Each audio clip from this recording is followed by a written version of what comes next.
Kumusta sa lahat? Ako si Dr. Renato Bagani at ngayon ay susuriin natin ang paksa. Mga gulay na panglinis ng kidney. Kayo ba ay nagtataka kung mayroong simpleng gulay na matatagpuan sa palengke na may kakayahang sumuporta sa paglilinis ng kidney na mas malakas pa kaysa sa bawang at lemon na madalas nating ginagamit? Sa lupeng 35 taon aking pagiging nephrologist sa Maynila, akala ko ang bawang at lemon ang nangunguna sa listahan ng pagkain na sumusuporta sa paglilinis ng kidney. Ngunit habang dumarami ang aking mga pasyente at nagbabasa ng bagong pag-aaral, natuklasan ko ang isang bagay na kabaliktaran. Mayroong 3 uringang pangkaraniwan at murang gulay na mas malakas ng 150 beses sa pagsuporta sa kidney kaysa sa bawang at lemon. Hindi ito isang pagmamalabis, kundi batay sa malinaw na mekanismong biolohikal. Mas malakas na diuresis, mas mahusay na anti-inflammatory effect sa interstitial tissue, at lalo na mabilis na pagbaba ng uric acid. Ang dahilan kung bakit maraming matatanda ang nakakaranas ng pananakit ng likod, pamamagang ng kakaunting pag-ihi, at madilaw na ihi. Naalala ko pa ang kaso ni Aling Nena, 67 taong gulang, isang mananahi sa Pampanga. Nang siya ay sumangguni, ang kanyang creatinine ay 1042 mg DL, mas mataas kaysa sa ideal na antas. Sinabi niya na maingat siya sa kanyang dieta, umiinom lemon at honey tuwing gabi at kumakain ngang inuming bawang paminsan-minsan. Ngunit pakiramdam pa rin niya ay pagod, mabigat ang kanyang mapaa, madilim ang kanyang ihi at hindi siya makatulog ng maayos. Matapos ko siyang gabayan na magdagdag ngisa sa 3 gulay na ibabahagi ko mamaya, kasama ang tamang pag-inom ng tubig, pagkaraan lamang 6 na linggo, bumaba ang kanyang creatinine sa 119 mg. Sinabi ni Aling Nena na gumaan ang kanyang pakiramdam, na parang nabunutan ng malaking bato sa tiyan. Tila paradoxical, na ipinapaliwanag ito ng malinaw ngagham. Mamaya, babanggitin ko ang mekanismo upang maunawaan ninyo kung bakit ang 3 gulay na ito ay mas epektibo kaysa sa bawang at lemon sa pagsuporta sa pagbawas ng pasanin sa kidney. Ang gulay numero 3 ang pinakamalakas, ngunit ito rin ang madalas na hindi napapansin ng marami. Panoorin ninyo ang buong video upang hindi mapalampas ang pinakamahalagang bahagi. Kayo ba ay nagtataka kung bakit kahit malusog ang inyong pagkain, walang alak, at regular na gumagamit ng lemon at bawang, mahina pa rin ang inyong kidney at madalas kayong pagod? Ang dahilan ay patuloy na gumagawa ang katawan ng toxins kahit sa normal na pagkain.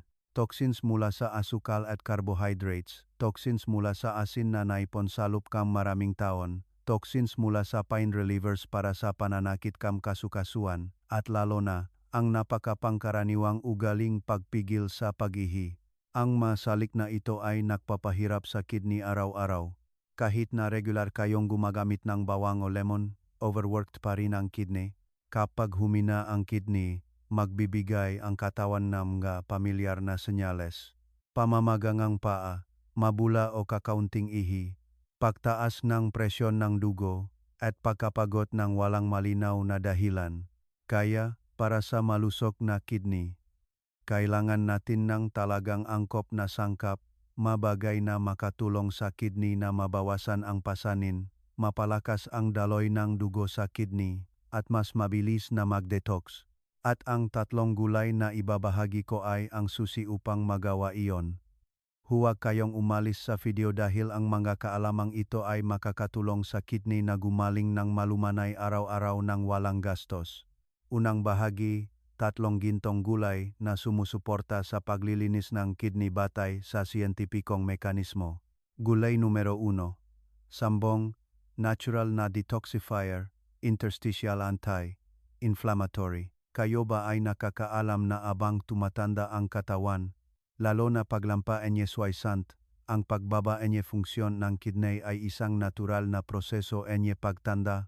Ngunit sa panahong ito, ang pagpilingang nga halaman na may kakayahang sumuporta sa kidney ng malumanay at matatag ay nagiging mahalaga upang mapanatili ang matatag na kalusugan.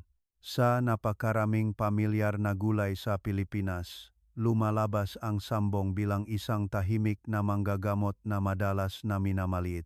Parehong tradisyonal at modernong medisina ang nakbibigay ng mataas na pagpapahalaga sa gulay na ito, ngunit sa pang-araw-araw na buhay, marami ang hindi sinasadyang binabalewala ito.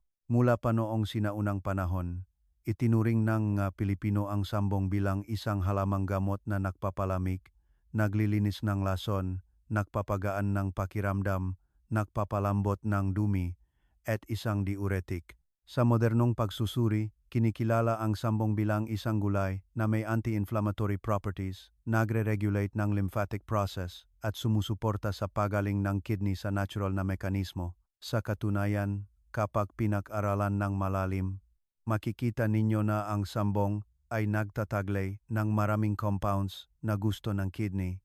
Una, ang sambong ay mayaman sa quercetin, isang bioactive compound na pinatunayan ng maraming pag-aral na may kakayahang bawasan ang interstitial inflammation, ang tissue na nasa pagitan ng mga kidney tubules. Ito ang lugar na madaling masira kapag ang katawan ay nagipon ng toxins o kapag paulit-ulit kayong nakakaroon ng urinary tract infection. Kapag nakaroon ang pamamaha ang interstitial tissue, mabilis na bababa ang kakayahang makfilter ang dugo na makre-resulta sa pamamaha ang pananakit ngang likod, kakaunting pag-ihi, at pakiramdam ngang pakabigat sa buong katawan. Ang quercetin ay nakakatulong na paginhawain ang proseso ng pamamaga na ito, kaya't nakakatulong ito sa kidney na gumana ng mas madali, mas maayos, at mas kaunti ang pagka-overload. Pangalawa, ang sambong ay naglalaman ng decanoyl acetaldehyde, isang bioactive compound na may natural na antibacterial effect ngunit napakaligtas para sa urinary tract. Hindi ilan sa mga matatanda ang nakakaranas ng masakit na pag-ihi, pag-apdi, o paulit-ulit na impeksyon, at kapag regular na gumagamit ng sambong sa katamtamang dami, ang compound na ito ay nakakatulong sa paglilinis ng urinary tract araw-araw. Binabawasan ang pag-ipon nga bakterya ang maahente na nagpapahirap sa kidney ng mas malaki kaysa sa normal. Hindi lang iyan, may kakayahan din ang sambong na bawasan ang uric acid, isang salik na nagiging sanhingang pananakit ng kasukasuan, pananakit ng likod, at isa sa mga kondisyon na bumubuo ng kristal sa kidney. Kapag ang uric acid ay estable na naregulate, hindi lamang kayo mahihing mas kaunti ang pagkapagod kundi mababawasan din ang panganib, NG pagbuo NG, maliliit na bato sa urinary system. Ang isa pang malakas na punto ay ang sambong ay may banayad na diuretic property. Hindi nagdudulot ng matinding pagkapagod sa katawan tulad ng ilang malakas na diuretic na pagkain. Sa gayon, ang kidney ay natutulungan na maglabas na labis na dumi ayon sa physiological rhythm araw-araw. Marami ang nahahambing nito sa pagpapanatili ngang malinis na filter ngang tubig sa inyong bahay upang hindi maipon ang dumi sa loob ngang maraming taon. Tungkol sa paggamit, maari kayong uminom ngang 150 hanggang 200 ml crumb-filtered sambong juice araw-araw o kumain ngang 20 hanggang 30 gram sariwang dahon kasama ngang tanghalian. Madalas kong pinapayuhan na limitahan ang pagkain ng hilaw na sambong sa umaga dahil sa mga sensitibong tiyan. Ang sambong ay madaling magdulot ng pananakit ng tiyan o paglamig. Gayunpaman, kahit na ligtas ang sambong, kailangan pa ring gamitin ito sa tamang tao.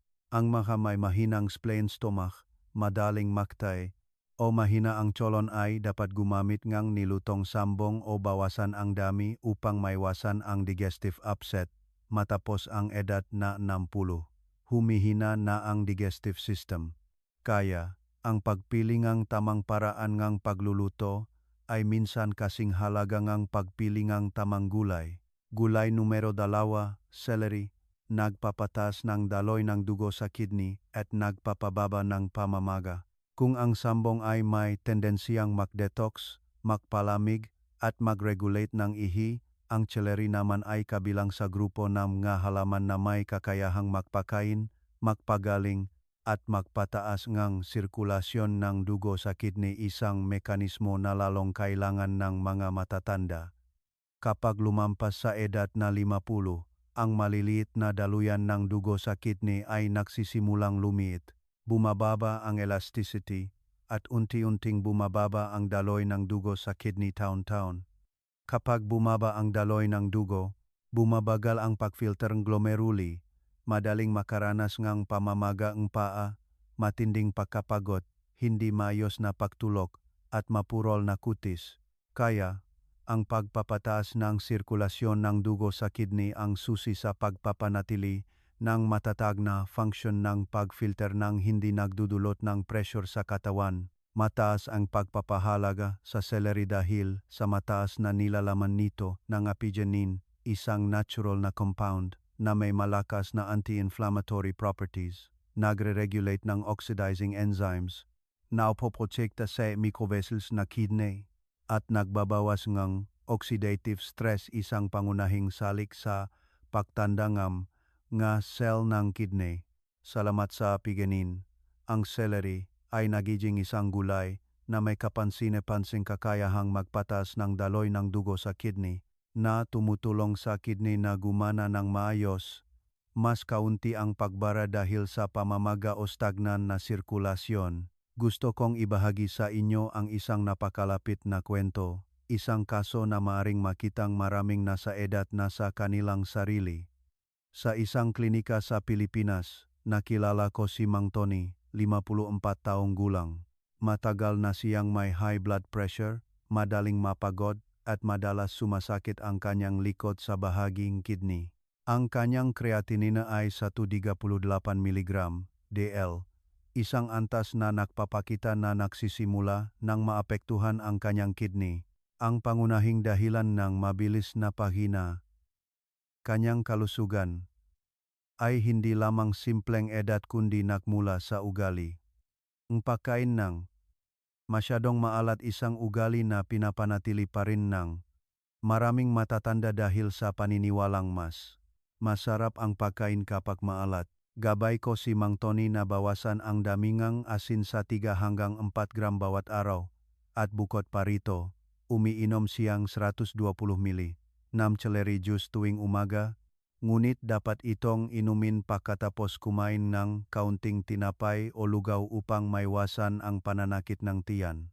Bukod doon, inayos ko ang kanyang regimen sa pag-inom ng tubig sa bawat tiyak na oras upang maging mas matatag ang kanyang circulatory system. Pagkaraan ng linggo nang muling sumangguni, ang resulta ay labis na ikinagulat ni Mang Tony. Bumaba ang kanyang creatinine sa 1,28, naging stable ang kanyang blood pressure, mahimbing ang kanyang pagtulog sa gabi, humaan ang kanyang pakiramdam, at kapansin-pansing nabawasan ang pakiramdam ng pagkabigat sa likod. Sa kaso ni Mang Tony, makikita ninyo na ang epektong celery ay nagaganap sa 3 napakalinaw na direksyon. Una, pinapataas nito ang natural na diuresis na tumutulong sa kidney na maglabas ng dumi ng hindi nagdudulot ng pagkapagod tulad ng malalakas na diuretic na pagkain. Pangalawa, pinapataas nito ang daloy ng dugo sa kidney na tumutulong sa glomeruli na gumana ng maayos. Binabawasan ang pressure sa maliliit na daluyan ng dugo. Para sa mga matatanda, ito ang pangunahing salik. Dahil kahit gaano pa kaganda ang gamot, kung mahina ang daloy ng dugo na nagpapakain sa kidney, mananatiling limitado ang bisa. Pangatlo, binabawasan nito ang pamamaga, na nakakatulong na mapabuti ang pananakit ng likod sa bahaging lumbar, kakaunting pag-ihi, masakit na pag-ihi, o banayad na pamamaga na madalas nararanasan nega marami kapag mabagal ang sirkulasyon. Ang paggamit ang celery ay nangangailangan din ang pag-ingat upang mapakinabangan ng husto ang bisa nito. Maaari kayong mag-juice ng 1 hanggang 2 tangkay ng celery upang makakuha ng 120 ml ng juice na inumin sa umaga pagkatapos ng magagaan na pagkain. O maaari ninyo itong lutuin bilang celery soup na sinamahan ng carrots, white radish, at kaunting lean meat para sa tanghalian. Parehong nakakapresko at nakakatulong sa digestive system ng mga matatanda na mas madaling makakain. Gayunpaman, ang celery ay hindi angkop sa lahat. Ang may low blood pressure ay hindi dapat uminom ng masyadong maraming celery juice dahil maaari itong magdulot ng bahagyang pagkahilo kung inumin ng walang laman ang tiyan. Bukod pa rito, ang umiinom ng diuretic medication ay kailangan kumonsulta sa doktor dahil kung makapareho ang mekanismo ng diuretic, madaling mawalan ng potassium ang katawan na magdudulot, energy, pagkapagod at palpitations.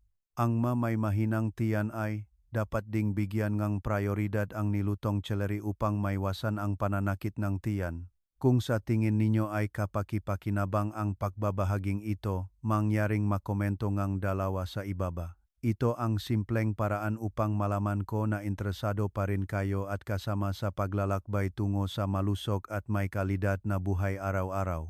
Kulay numero 3, plantain, dahon ng saging, sagingan, anti-glomerulonephritis, nagpapabilis ang filtration rate. Kahit na malakas ang celery, hindi pa rin ito ang pinakamahusay na halaman na sumusuporta sa kidney. Sa pangatlong posisyon na ito, ang plantain dahon ng saging-sagingan, ang nakapagdulot ng malaking pagbabago sa maraming tao na may early-stage kidney disease. Ang kakaiba nito ay alam ngang karamihan ang plantain ngunit itinuturing lamang itong isang gulay na nakakapagpalamig at nakakapagpagaling ngang panlup na init.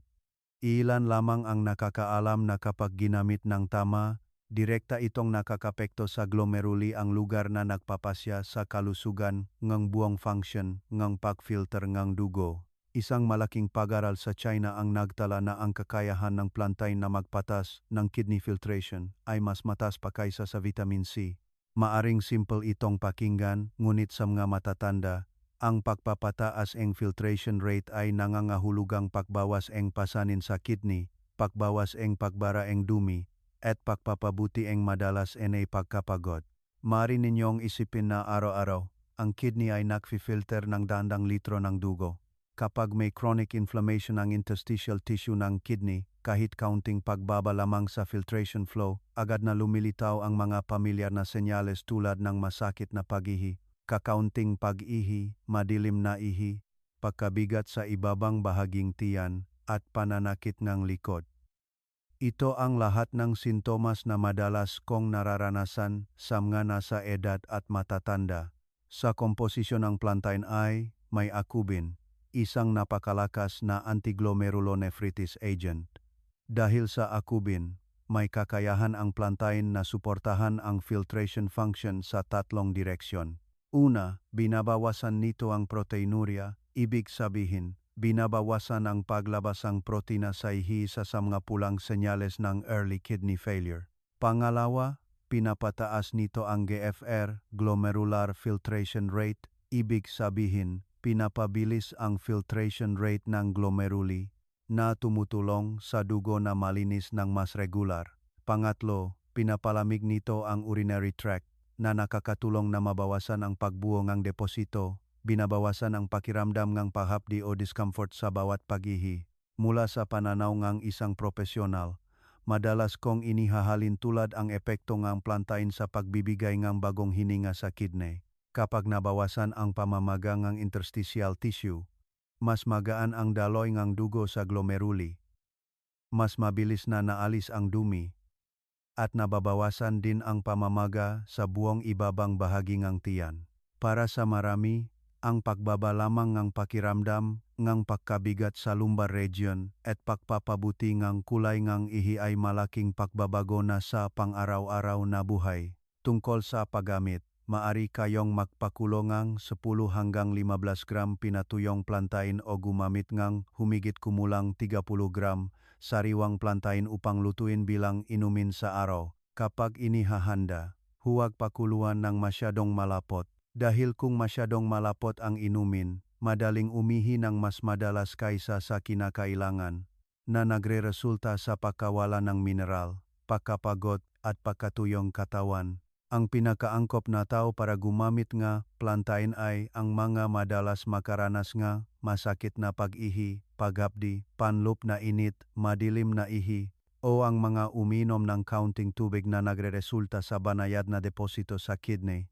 Gayunpaman, mayroon pa ring ilang kaso na nangangailangan ng pag-iingat.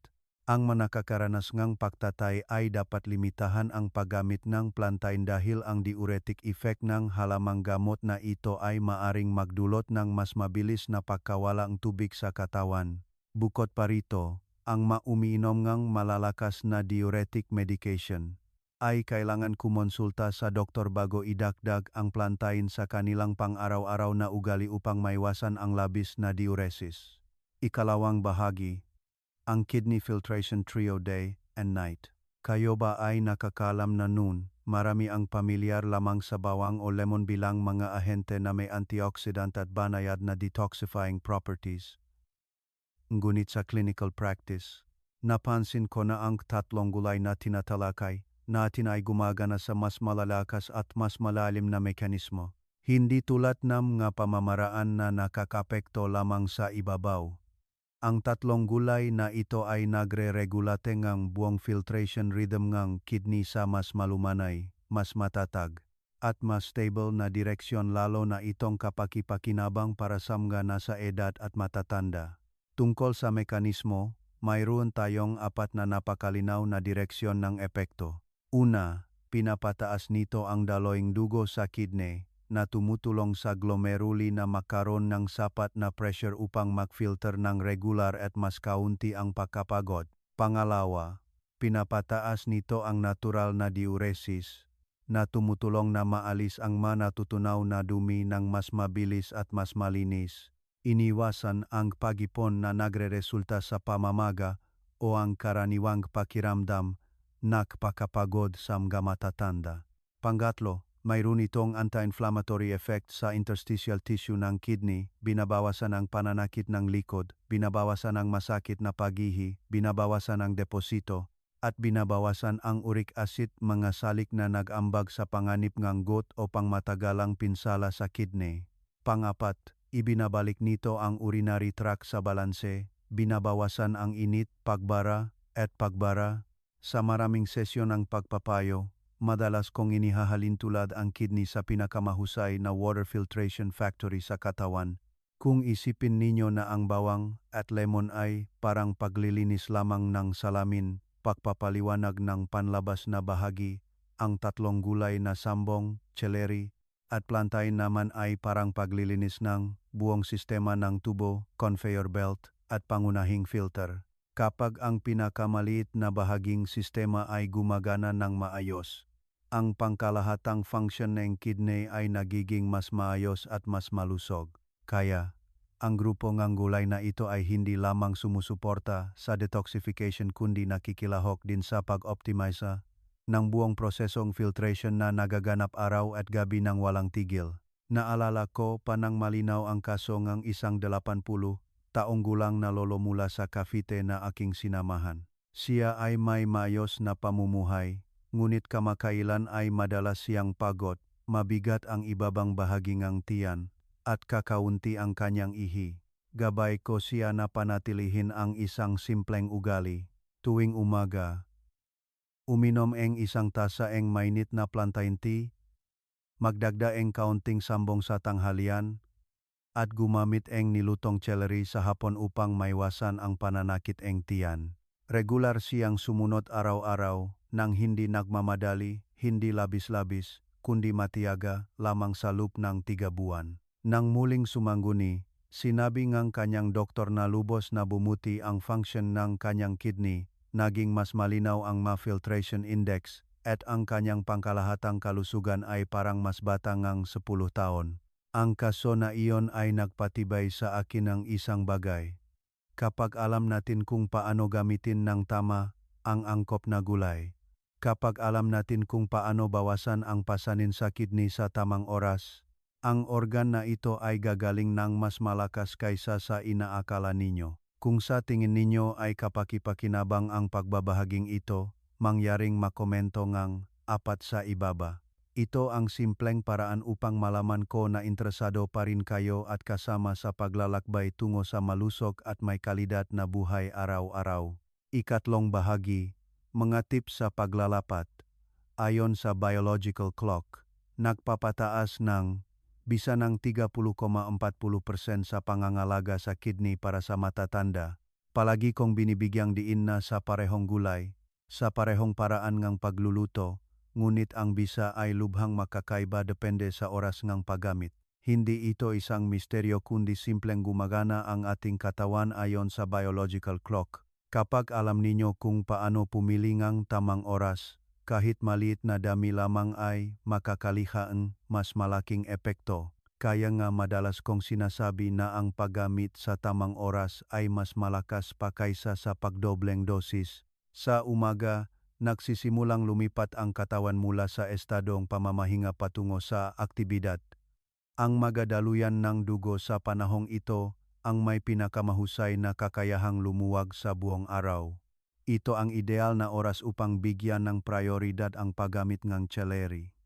Kapag ang isang maliit na dami ng celery ay pumasok sa katawan sa panahong ito, nakakatulong ito na mapalakas ang daloy ng dugo sa kidney, ginagising ang kidney ng malumanay nang hindi nagdudulot ng shock.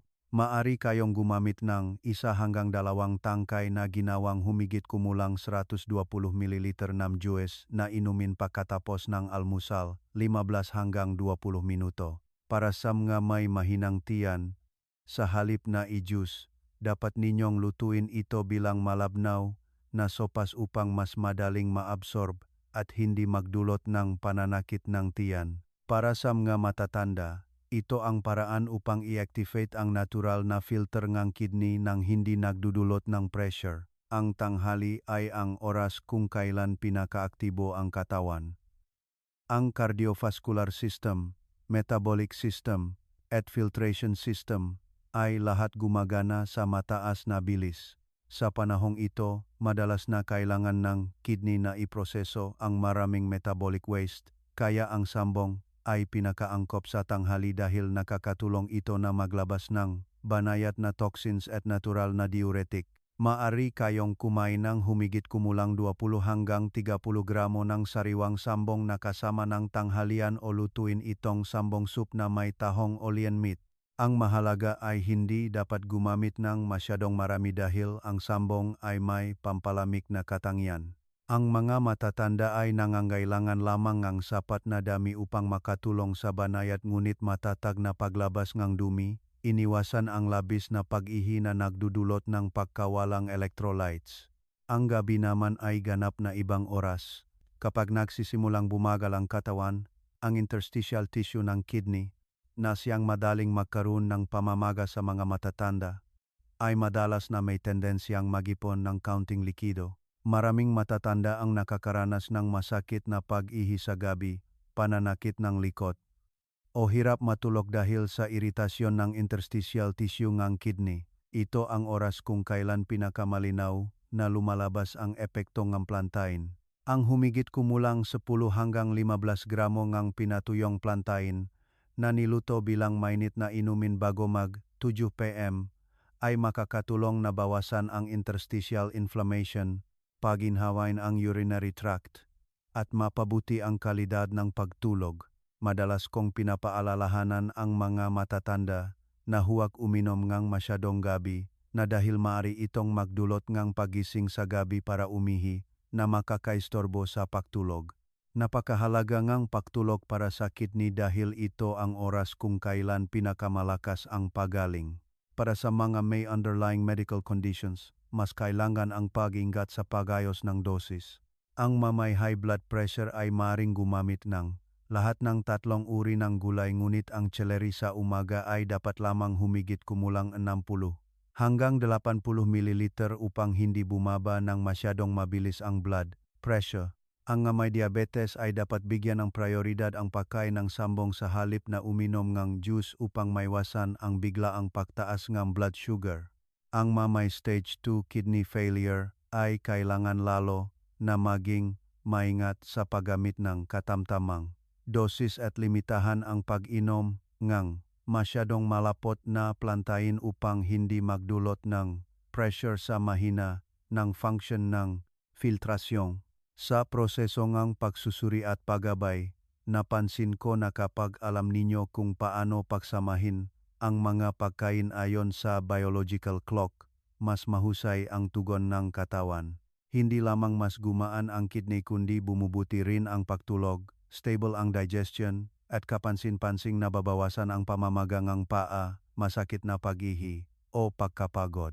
Ito ay nagpapatunay na ang pangangalaga sa kidney ay hindi lamang tungkol sa paggamit ng marami kundi sa tamang oras at tamang pangangailangan ng katawan. Kapag naintindihan ninyo kung paano gumagana ang katawan, hindi na kayo mag-aalinlangan sa pagsubok kundi malalaman ninyo ng malinaw na pinangalagaan ninyo ang kidney sa siyentipiko at ligtas na paraan.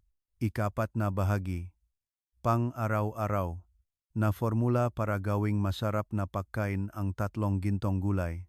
Kayo ba ay nakakaalam na kapag pinag-uusapan ang kalusugan sa edad gitna at pagtanda, palagi kong binibigyang diin na ang kaalaman ay makakaroon lamang ng halaga kapag naging ugali ito sa pang-araw-araw na pagkain. Para sa kidney, isang organ na tahimik na naapektuhan sa paglipas ng panahon, mas mahalaga ang pagpili ng tamang uri ng gulay, pagsasama-sama ng tama, at pagluluto sa tamang oras ng araw. Kaya, ibabahagi ko muli ang 3 formula na inayos ayon sa modernong prinsipyo ng nutrisyon.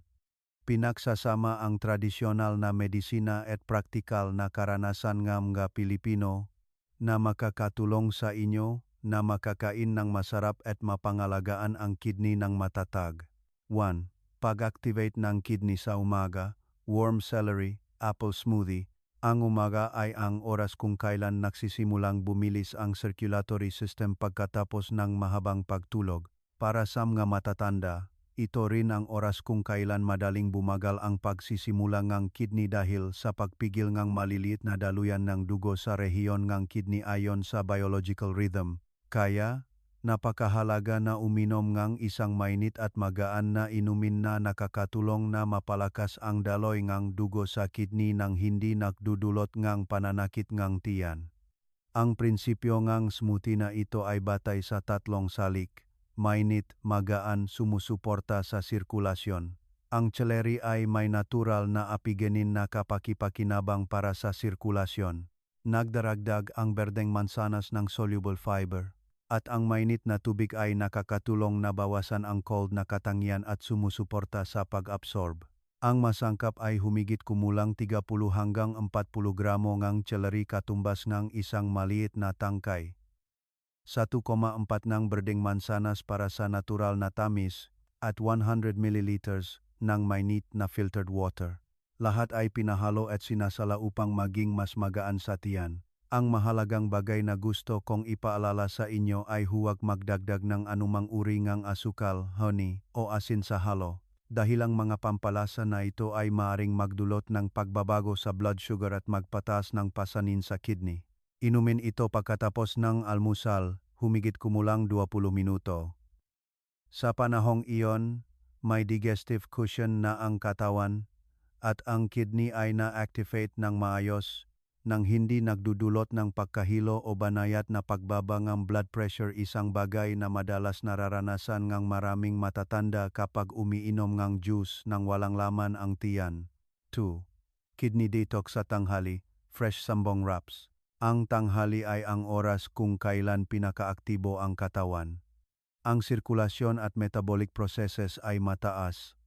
At ito rin ang oras kung kailan kailangan ng kidney na iproseso ang mas maraming dumi. Para sa mga matatanda, ang labis na pagkain ng matatabang pagkain o pampalasa sa tanghali ay madaling magdulot ng pagkabigat sa tiyan, kabag, at pagkapagod ng kidney.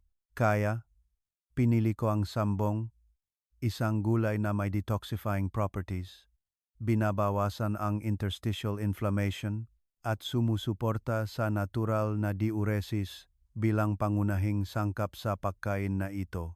Napakasimple at pamilyar ang mga sangkap sa hapagkainan ng mga Pilipino, humigit kumulang 20 gramo ng sariwang sambong na hinugasan ng malinis, sinamahan ng 50 gramo ng liam porco steamed. Boil hito upang magbigay ng malinis na protina na madaling matunaw, nang hindi nagdudulot ng pressure sa kidney. Kapag kinakain ang sambong ng hila, mas malaki ang kakayahan nitong magpakita ng anti-inflammatory properties at natural flavonoids. kailangan ninyo lamang balutin ang dahon ng sambong kasama ang piraso ng isda o lean meat, bahagyang isauso sa low sodium soy sauce o counting vegetarian fish sauce upang mapanatili ang pagiging pampalamig at balance sa digestion. Gusto kong bigyang diin na ang mga malalakas na sarsa o masyadong maalat ay salungat sa layunin ng pagsuporta sa kidney. Dahil ang bawat gramo ng labis na asin ay nagiging sanhi ng kidney na magpanatili ng tubig na nagreresulta sa pamamaga, pagtaas ng blood pressure at pakiramdam ng pagkapagod pagkatapos kumain. Ang pagkain ng sambong sa ganitong paraan ay nakakatulong sa katawan na maabsorb ang kapakipakinabang na aktibong sangkap ng hindi nagdudulot ng pananakit ng tiyan, isang bagay na madalas mangyari kapag umiinom ng sambong juice nang walang laman ang tiyan. 3. Pagpapahinga ng kidney sa gabi. Plantain herbal tea para sa panloob na init. Ang gabi ay ang oras kung kailan lumilipat ang katawan mula sa aktibidad patungo sa pagaling. Kung ang araw ay ang oras para sa kidney na magproseso at magfilter ng dumi, ang gabi naman ay ang oras kung kailan kailangan ng kidney na paginhawain at bawasan ang iritasyon. Ang plantain, isang pamilyar na halamang gamot sa mga Pilipino, ay may kakayahang sumuporta sa pagbawas ng interstitial inflammation, pagpapagaan ng urinary tract at pagtulong sa katawan na palamigin bago matulog. Ang masangkap ay 10 gramo ng pinatuyong plantain o 20 gramo ng sariwang plantain. Sinamahan ng 1 hanggang 2 maliit na hiwangang licorice upang magbigay ng banayat na tamis. Pakuluan ito kasama ng 500 ml ng mainit na tubig sa loob ng humigit kumulang 15 hanggang 20 minuto. Gayunpaman, mariin kong pinapaalalahanan kayong isang mahalagang bagay. Inumin ito bago mag 7 p.m. dahil ang pag-inom ng masyadong gabi na ay maaring magdulot ng pagising sa gabi para umihi na mekekaistoapose pautulo. Sa modernong medisina, ang malalim na pagtulog ay itinuturing na oras kung kailan pinakamalakas ang pagaling ng kidney. Kung nagambala ang pagtulog, hindi magiging kumpleto ang siklo ng pagaling na magdudulot ng pagkapagod sa susunod na araw. Bukod pa rito, huwag pakuluan ng masyadong malapot dahil ang plantain, kapag ginamit sa maling dosis, ay maaring magdulot ng labis na diuresis at pagkawala ng mineral. Sundin ang prinsipyo ng paggamit ng 5 araw at pagkatapos ay magpahinga ng 2 araw upang ang katawan ay makapag-adjust mismo at mapanatili ang matatag na balanse na electrolyte. Kung sa tingin ninyo ay kapakipakinabang ang pagbabahaging ito, mangyaring makomento ng 6 sa ibaba. Ito ang simpleng paraan upang malaman ko na interesado pa rin kayo at kasama sa paglalakbay tungo sa malusog at may kalidad na buhay araw-araw. Ikalimang bahagi. 3 karaniwang pagkakamali na dapat iwasan kapag gumagamit ng 3 gulay. Sa aking paggabay sa maraming matatanda na may problema sa kidney, napansin ko na kahit isang maliit na detalye lamang sa paggamit ng gulay na tila napakaligtas ay maaring bawasan ang bisang kalahati o mas masahol pa, magdulot ng masamang epekto. Ang matatanda ay kadalasang may mas sensitibong autonomic nervous system at mas mabagal na kakayahang mag-regulate ng electrolytes at body fluids. Kaya, napakahalaga ng 3 pagkakamali sa ibaba. Kapag naintindihan ninyo ng malinaw, maiwasan ninyo ang mga hindi kinakailangang abala at mapanatili ang maayos na pagana ng inyong filter araw-araw. Pagkakamali 1. Pag-juice ng masyadong malapot at pag-inom ng masyadong mabilis. Ang isang baso ang malapot na celery o sambong juice ay naglalaman ang malakas na dami ang bioactive compounds.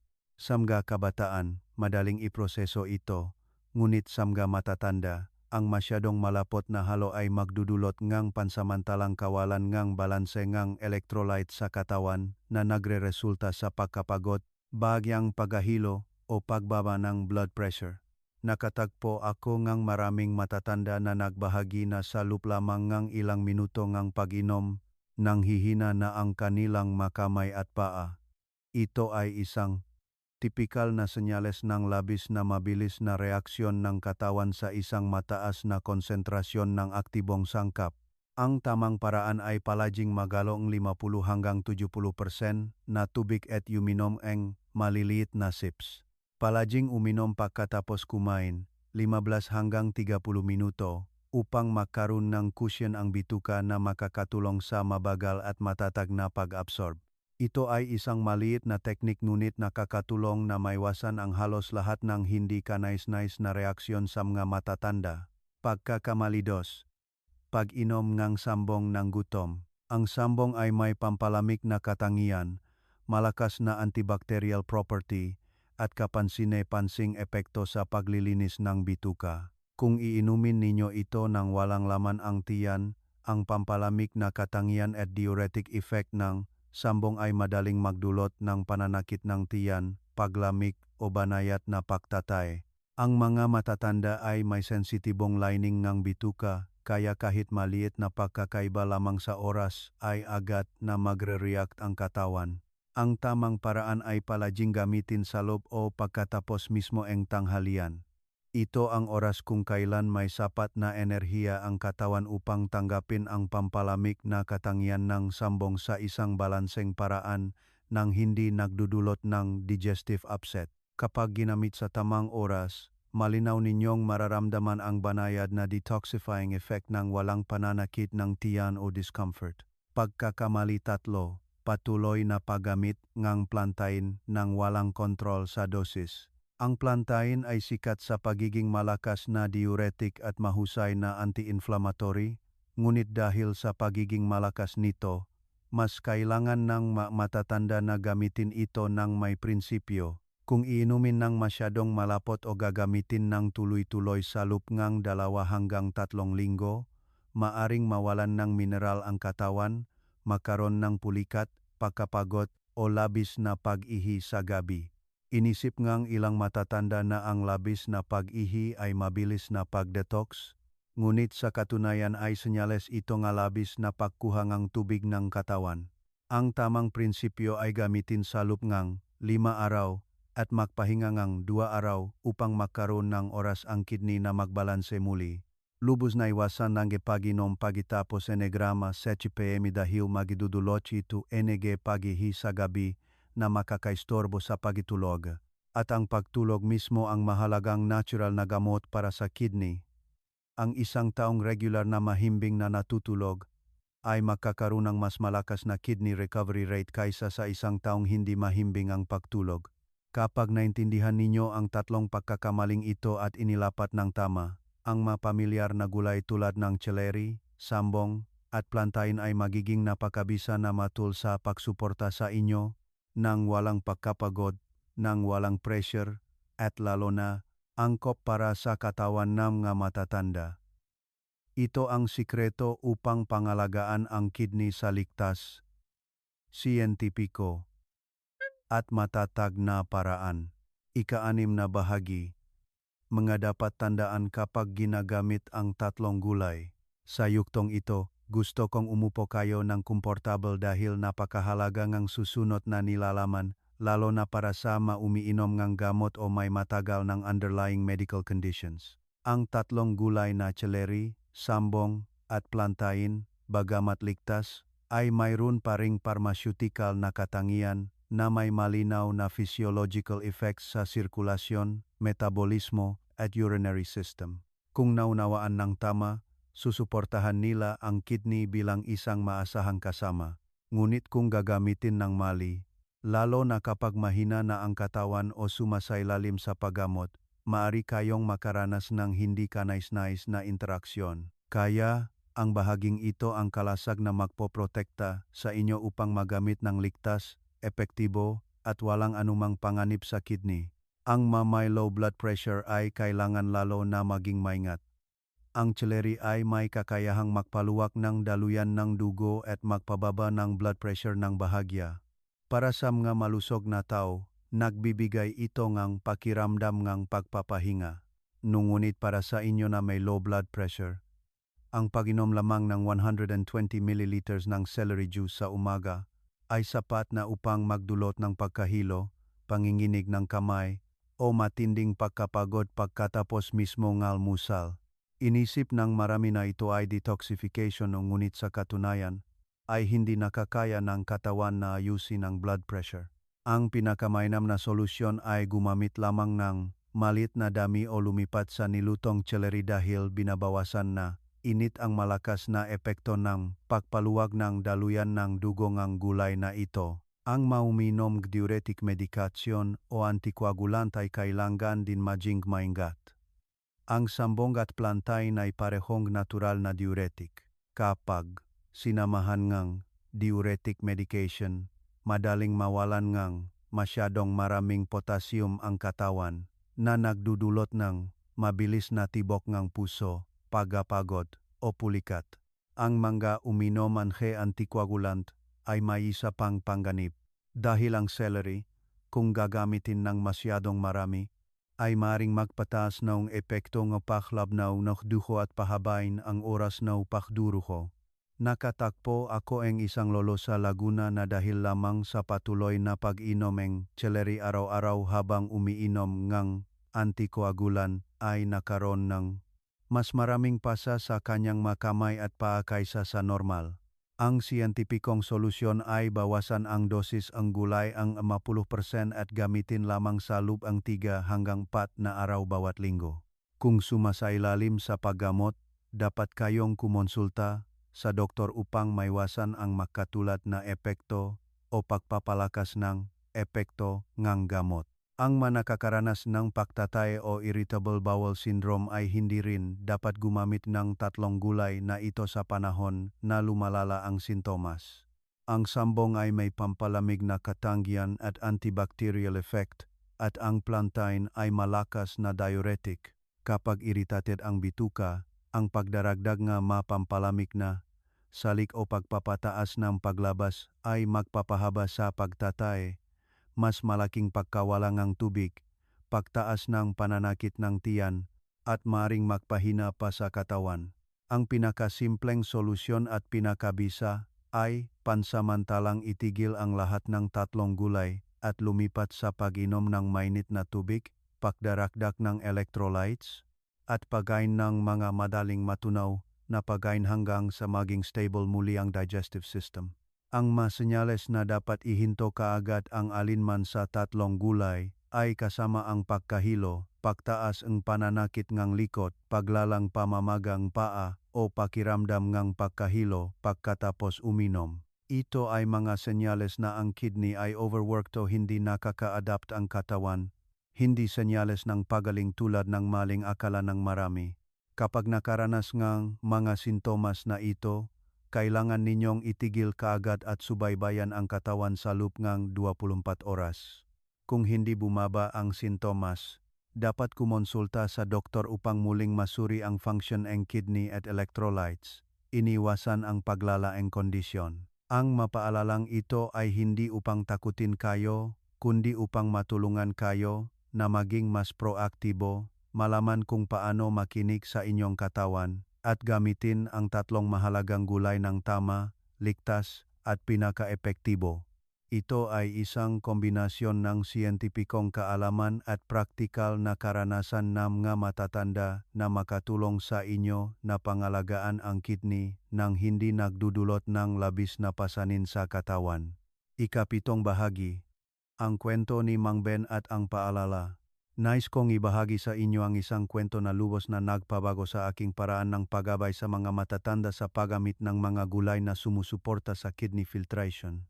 Ang kwentong ito ay hindi lamang nagbigay sa akin ng karagdagang praktikal na ebidensya kundi nagpaalala rin sa akin na ang katawan ng tao, lalo na sa edad ng pagtanda, ay mayroon pa ring malakas na potensyal na pagalingin ang sarili kung alam natin kung paano ito buksan sa tamang oras at sa tamang paraan.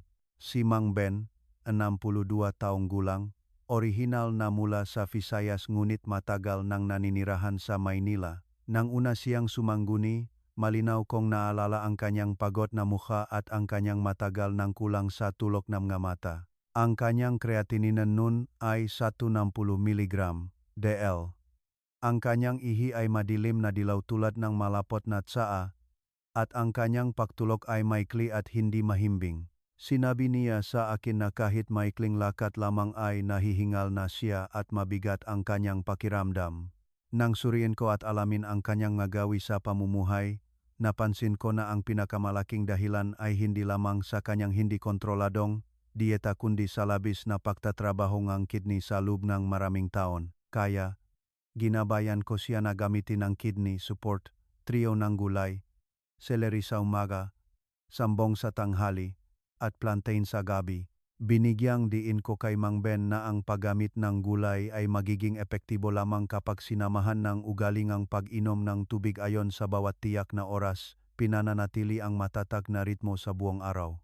Regular at seryoso si Mang Ben sa paggawa nito hanggang sa isang araw ay tumawag siya at nagulat, "Natatakot ako na masyadong kaunti ang inumin ko at hindi magiging sapat ang bisa kaya palagi akong may dalang boteng tubig."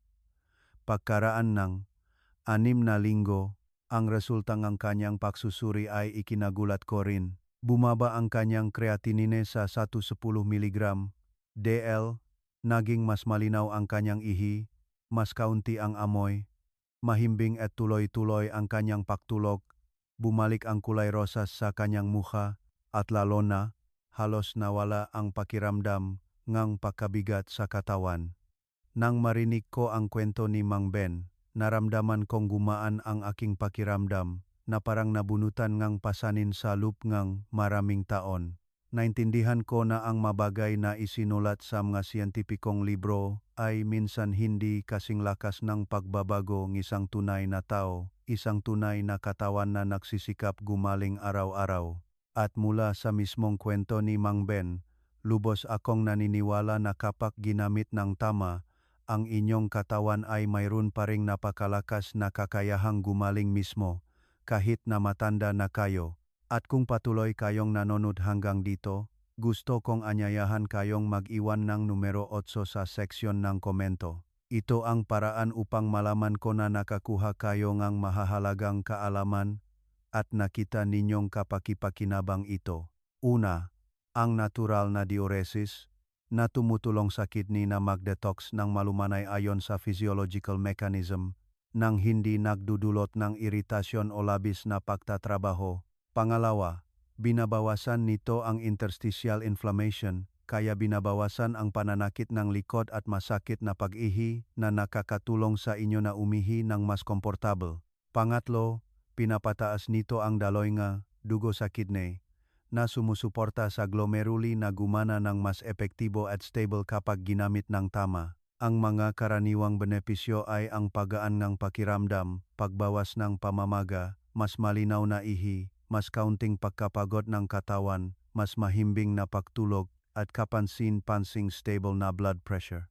Kung sa tingin ninyo ay kapakipakinabang ang nilalamang ito, mangyaring ibahagi ito sa mga taong nakakaranas ng mataas na cholesterol, gout, at high blood pressure. Dahil sila ang mga tao na madaling masira ang kidney na madalas ay hindi nila nalalaman. At sabihin din ninyo sa akin, sa 3 gulay sa itaas, alin ang sa tingin ninyo ang pinakamadaling gamitin? Magkomento lamang upang malaman ko ang aktwal na sitwasyon ng bawat isa.